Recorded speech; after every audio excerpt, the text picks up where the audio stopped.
Hi, folks. Welcome back. I'm your professor, Professor Abundesguerra. Very happy you're here.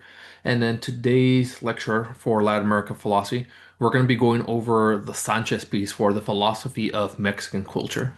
The way I see this piece is very much as sort of a precursor or in conjunction with the philosophy of Mexican existentialism or Mexistentialism. So kind of have all of that in mind that this lecture is sort of setting stuff up for that lecture. And definitely check out those lectures as well. But with that said, let's go ahead and get started here. If I can start up my slideshow. Give me one second. My PowerPoint is a little slow today for some reason. Okay. Oh, okay, there you go. So Latin American philosophy. This is from Sanchez. Here's a picture of Robert Sanchez. Well, in these slides, we'll talk about background and introduction, and we're going to be talking about Samuel Ramos and La Filosofía de lo Mexicano, or the philosophy of Mexicanness. We're going to be considering sort of two objections that Mexican philosophy even sort of is a thing. One of them is going to come from Ricieri Frondizi, and he's basically going to be saying that Latin America has failed to produce philosophy because they're too biased and interested. Um, in earlier lecture, we may have mentioned Frondizi, but we didn't actually sort of articulate a response to him or what a response might look like. And of course, we're going to have an objection from Abelardo Villegas, which argues that historical perspectivism contradicts objective truth and scientific progress, which philosophy is supposed to be. Supposed to be. It's supposed to be objective truth, and it's supposed to have scientific progress of some kind, according to Villegas. We're going to get a response from this inspired from Jose Ortega y Gasset and their views on philosophy of time. Um, yeah, so let's go ahead and get into it. So, some background introduction, right? A key theme, as we've been seeing in Latin American philosophy, is that of existence, originality, and of course, authenticity. Authenticity is one of the first things we start talking about, what it means to be authentic. So our question, right, is does Latin American philosophy, our question that we've been asking a lot is, does Latin American philosophy exist? Is it original or substantively different from European philosophy? And is it truly, that is authentically Latin American? A question to be thinking about here. We're going to be getting this later on once we look at the objection from Frondizi, right? But is philosophy supposed to be universal if it's any good? If not, does it devolve into some type of cultural or political relativism? Now, Peruvian philosopher Augusto Salazar Bondi, he was actually kind of uh, pessimistic, right? He was kind of pessimistic, as we saw this last time. And he thought that Latin American philosophy had not been sort of sufficiently developed because it was sort of the purview, it was still too inspired by European American ideals. So let's look past Bondi and let's look past Peru and let's look at focus on Mexico in particular, because again, there's the philosophy of Mexicanness. And here we have Samuel Ramos depicted over here on the right, and he has his book, The Profile of Man and Culture in Mexico. And in his favorite famous article, at the end of 20 years of education in Mexico, he writes the following. And a lot of this is going to be sort of me giving excerpts and sort of reading along with you. Hopefully, you're reading along with me, and really sort of think of these passages. I'll have some questions here at the bottom to sort of help us uh, tackle these excerpts and what they mean. Because a lot of this is, I would say, it's pretty difficult, and a lot of understanding this philosophy is a lot of reading comprehension. But he tells us the following. Of one thing in 1941, I am convinced we will not make it through our crisis with imported doctrines, with ready-made formulas. There is a difficult but inevitable task ahead of us, that of creating our own standards and doctrines. We have to commit ourselves tirelessly to this work, without worrying about whether we are called revolutionaries or reactionaries, since in the end those names are just misleading labels, mere political fictions. The important thing is to think about the nation's problems objectively, he tells us, not on the basis of our interests or personal passions. As long as we live plagiarizing and imitating the foreigner, who is the foreigner, we are lost. A nation's destiny depends on nothing other than itself, on the potential of its own mind and well-practiced and disciplined will. At this point, we should not try to solve our problems with culture and education blindly, because it would be unforgivable to repeat the same mistakes, he says. We'll prove our intellectual maturity by honestly recognizing our failures and converting them into standards of what we should not do. On that, the salvation of Mexico depends. So I kind of highlighted this when as I was reading, but who is the foreigner here, and why would we be lost sort of imitating him, and who is he sort of responding to and reacting to at this time, and sort of what is the main point of this passage? So take a moment to sort of think about that Mexico 1941, and let me go ahead and sort of help you out in breaking down this passage. Many people believed at this time in 1940s that Mexico was still sort of undergoing some type of crisis politically, economically, and socially. The Mexican Revolution didn't really end until like the late 20s, arguably the early 30s, and the Mexican Revolution saw a lot of violence. Um, and there was this notion that there was two projects that had sort of failed already. The first one was the project of liberalism or liberal political liberalism, sort of the idea of life, liberty, equality, and private property, the right to private property. Those enlightenment ideals had sort of, to the Mexican mind or the Mexican populace, kind of stagnated and been a false promise, and that project was sort of cut short. Then, of course, there was the promise of the philosophy of positivism. Positivism basically said that we should sort of trust science and not trust on superstition or intuition to lead us to true knowledge. And that had also kind of failed, largely because, and we talked about this in the previous lecture, but largely because they got co-opted by these ideas of social Darwinism within sociology. So there's a lot of disillusionment here right now, philosophically, again, economically, and socially. There's also this idea that philosophy has to be instrumentally valuable, that is, it has to be practical. This is something we've been getting all the way back to from the Mesoamericans, from the Mexica. He tells us, Ramos, that philosophy for us Hispano-Americans is not worthwhile only as a conception of the world and human life, but as an instrument to locate our world, life, and position in the more general picture of human understanding. In other words, if you want to use the Mexica term, it is sort of a life way, right? I forget what the actual term in Mexica was or Nahua is. I think it's Nezilistli. I could be mispronouncing that, but it's something like that. Uh, Ultimately, Ramos argues, the practical goal of philosophy is to find something to live for. Up to now, Mexicans have known only how to die because, again, they've been dying a lot in wars of colonialism and in this last Mexican Revolution. He thinks that people need to start learning what to actually sort of live for and not just what to die for. He also tells us that as long as we live plagiarizing and imitating the foreigner, we are lost. I kind of alluded to this earlier, right? But for him, he thinks that Mexico at this point is kind of vacillating, kind of going back and forth between a false Europeanism and a false Mexicanism. Now, this false Europeanism, right, is this tendency to reject peculiarities of being Mexican or living in Mexican land or Mexican geography in favor of sort of European ideas. And he kind of pokes fun of this, right?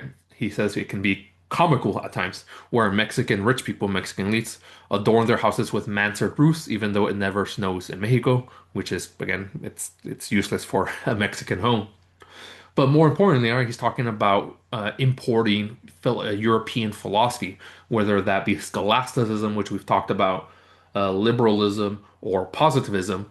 We sort of, according to him, embrace them wholeheartedly, blindly, without sort of adapting them to our current situation. There's also the belief that salvation comes from measuring up to European culture at the expense of our Mexican reality. Now, there's also this idea of false Mexicanism, right?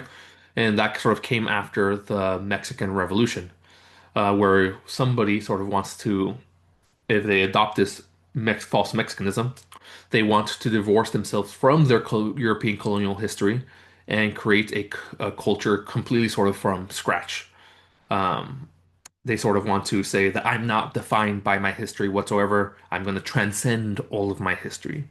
That is a false Mexicanism as well. Your history does sort of have, I won't say determine for Ramos, but has a huge influence and it can place limitations on your situation. This whole idea of history placing limitations and circumstances on you is also going to be very important once we get to existentialism, Mexican existentialism. Now, for him, for Ramos, an authentic Mexicanness is kind of a hybrid. We need to identify universal truths, European or otherwise, but they need to work for Mexico in that specific situation, in that specific history, in that specific dilemmas, in those specific dilemmas. So he says that genuine culture has never been purely rational or disinterested philosophical reflection. Genuine culture, according to Ramos, is culture in action applied to concrete problems. And it's a mistake to cultivate an ahistorical Mexicanism lacking in universal ideas from Europe, but it's also a mistake to employ universal ideas simply because they are universal. Again, we employ universal truths, according to him, because they are relevant to Mexican reality and Mexico's circumstance. With the thing that he wants to avoid is sort of a blind imitation of Europe. Instead, we need to sort of adapt it to make it our own.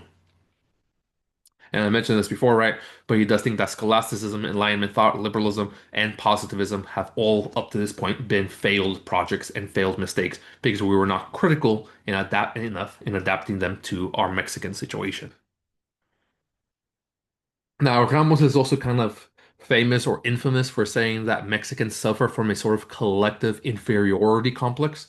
No, he's not actually saying that they are inferior, but that they sort of constantly want to be sort of measuring themselves up to Europeans, and if not Europeans, to the United States.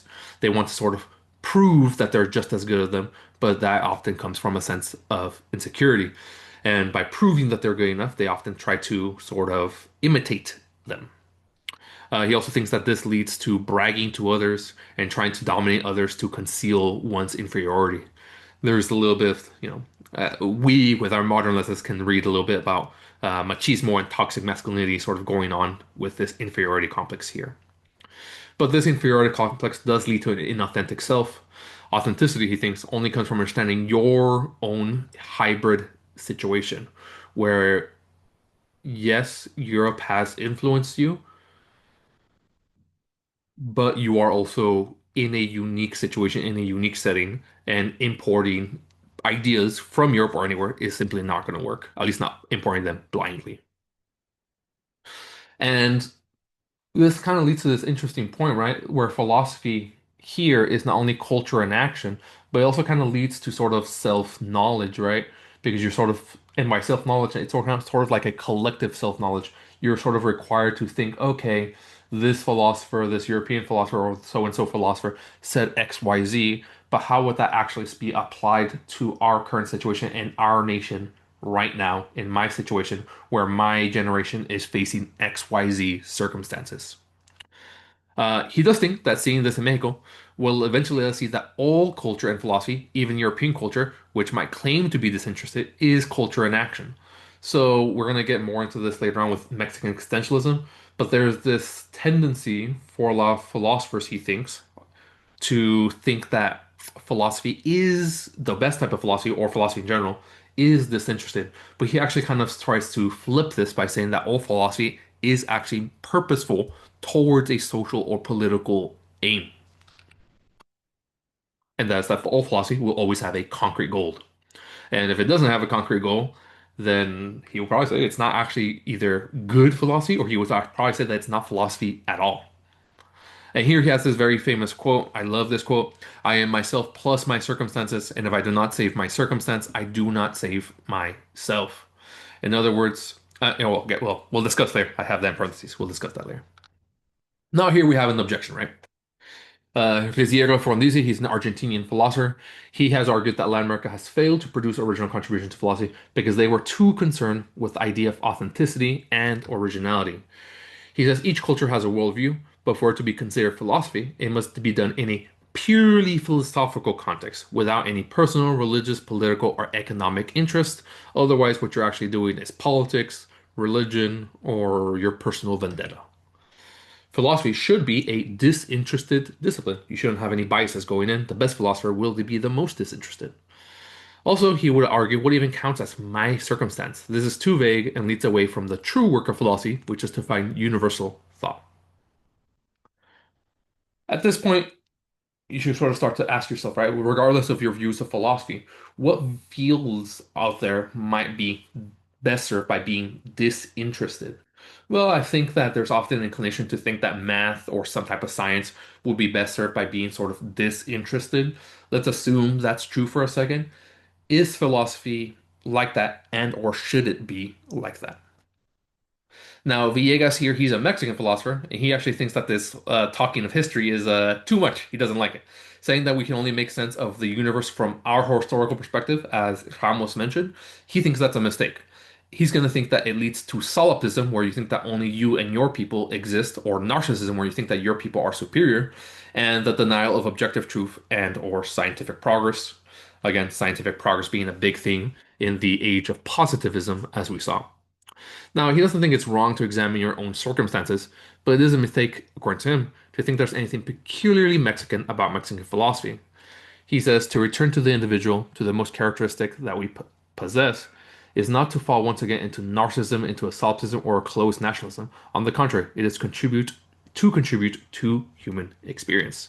So for him, it's the important thing is to focus on the individual and the individual universe, the universal individual experiences, as opposed to this collective historical thought about nationality. So how are we going to respond to this? Well, let's go ahead and look here at Ramos. Ramos is going to claim that Ortega heavily influenced him. We're going to get into Ortega. And he saw a big dichotomy between what he's called rationality and life, or he calls life vitality. Again, that's translated, right? He thinks that historically, Descartes embraced rationality only and doubted all of life. Now, cultural relativists, they embraced only life or vitality. Um, he thinks that the goal of good philosophy is to sort of try and reconcile the two. His solution is a little complicated, I would say, but he sort of used this metaphor of a prism. He says that reality itself is like a prism carved up into sort of different perspectives. And let me back up here a little bit, right? When he says that Descartes embraced rationality and doubted all life, he sort of had that radical skepticism of doubting whether he was even sort of alive or had a physical body. And he focused purely on rationality, trying to find these universal goals that applied objectively across time and space. While the cultural relativist kind of gives up on objective moral truths that apply across time and space, and they sort of just say that, right, there's facts or right and wrong according to certain cultures.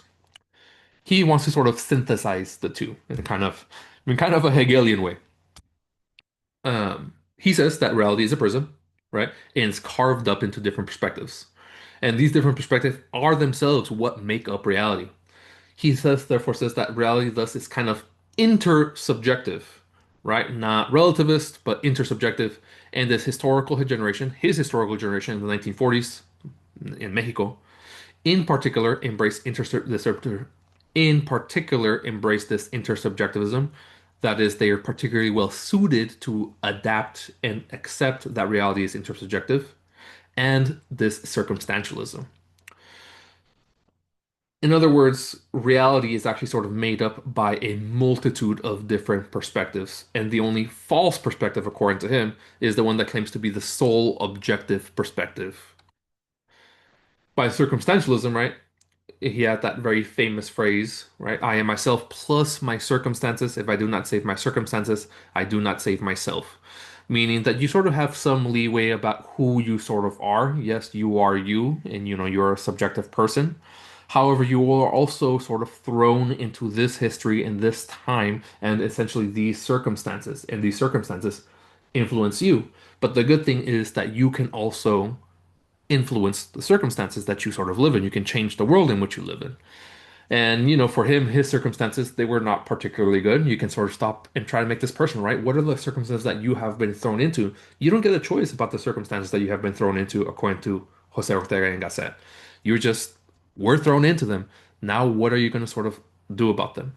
Once we get into Mexican existentialism, they're going to say that the right thing to do is actually to take responsibility for these circumstances, even though you didn't choose them, because the only other alternative is to give up. So, using this philosophy, this idea of intersubjectivism and circumstantialism, how are we going to respond to the two objections we mentioned? So, to begin, some are worried, and uh, Ortega y Gasset, they do talk a lot about Mexican essences in their philosophy. Some people don't like that. I would suggest that if you don't like that, just substitute the word essence for generation, because that kind of is what he means, right? He's talking about people in a certain time and space with having a certain point of view. He's not really talking about a certain biological or metaphysical race. Now, to Frondizi, uh, he would say philosophy is the general science of love. It's similar to the positives, but to philosophize from a purely disinterested context rejects love in favor of an unrealistic utopian ideal. In other words, we do have real problems in front of us right now, and we need to sort of deal with them.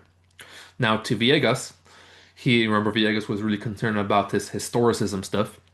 He would say that historicism, historical perspective, is not bad. It does not limit progress or objective truth. Again, objective truth, if you want to call it that, is itself carved up into different perspectives, like a prism, like the metaphor of the prism that he uses. That is, objective truth is intersubjective truth. And the only falsity, right, is to say claim that there's only one objective truth, or to claim the intersubjectivity of other truths. The real error, he thinks, is to abandon your historical point of view for no view at all. So I've kind of been asking you to sort of reflect on this as I've been going through this lecture, right? But what sort of are the truths of your generation has sort of discovered? Why were you able to discover these truths and not others? That is, what is unique about your generation that gives them the ability to grasp this truth? For Ortega, he does think that and Ramos, he does think that there were unique ideas that Mexican setting in the 1940s was particularly well suited to grasp. Um, what do you think? What is something that your generation is particularly well suited to grasp or handle that previous generations were not particularly well suited to grasp or handle? But that's it. I look forward to hearing from you and look forward to seeing you in the next recorded lecture on Mexican existentialism. Okay, folks, that's it for now. Take it easy. I'll see you next time. Bye bye.